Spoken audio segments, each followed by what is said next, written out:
Saudara-saudara, saya dengar sebuah kesaksian. Saya akhirnya juga coba cek kebenarannya. Ternyata beberapa sumber membenarkan kebenarannya. Baru-baru ini ada seorang kelompok ISIS. Lagi perang melawan tentara negara Syria. Dengan perang darat, nggak taunya dia ketembak, luka parah.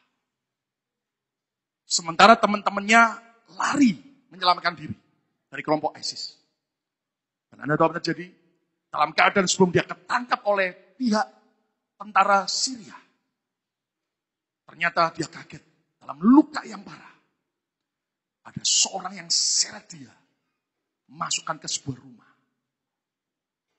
Dan dalam keadaan sedang sakit, dia sadar. Yang nolong dia adalah orang Kristen.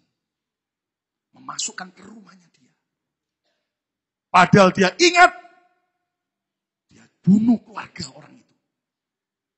Dan dia kaget. Saya benci orang Kristen, kok orang Kristen nolong saya? Singkatnya dia dibawa ke tempat tidurnya. Dalam keadaan sudah sangat parah. Anda tahu saudaraku, dia sempat koma. Dan dalam keadaan dia tidak sadar.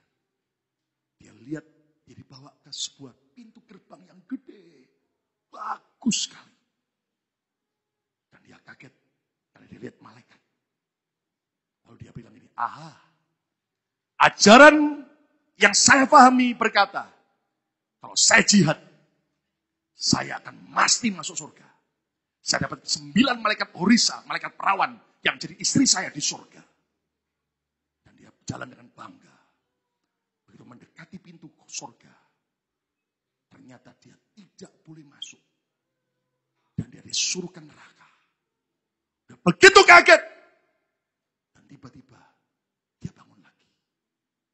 Ketika dia bangun, ternyata di tempat tidur dia kaget. Ada beberapa orang di sebelah tempat tidur. Salah seorang hamba Tuhan dari gereja Kristen Koptik sedang mendoakan dia. Dia gemetar, dia nangis. Dan dia berkata, aku pikir dengan aku membunuh orang kafir, aku pasti masuk surga. Ternyata aku lihat sendiri, aku ditolak. Aku perlu juru selamat. Dan hamba Tuhan itu berkata, kami mendoakan kamu dari tadi. Dan hari itu, orang ini terima Yesus sebagai Tuhan dan juru selamatnya. Saudara sekalian, hidup singkat sekali. Maukah kita melayani dalam penyertaan Tuhan?